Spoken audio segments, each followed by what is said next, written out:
نماز کا جزو لازم ہے. اصل نماز یہی ہے. یہ تو بعد میں آپ کو ایک حدیث قدسی سناؤں گا انشاءاللہ، اگلا جو درس ہوگا اس کے حوالے سے بہت سی باتیں واضح ہوں گی. اس وقت یہ ہے کہ اصل نماز یہی ہے، یہ سورہ فاتحہ.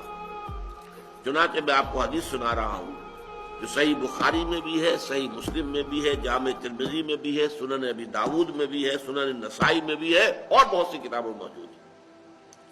اور یہ عن عبادۃ بن صامت رضی اللہ تعالی عنہ، حضرت عبادہ بن صامت سے ہے مرفوعا کہ حضور نے فرمایا لا صلاۃ لمن لم یقرأ بفاتحۃ الکتاب، اس شخص کی کوئی نماز نہیں ہے جس نے کہ سورہ فاتحہ کی تلاوت نہیں کی.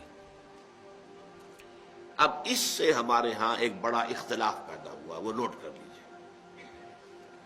ایک رائے یہ ہے آپ اگر علیحدہ نماز پڑھ رہے ہیں تو ظاہر بات ہے کہ آپ کو ہر رکعت میں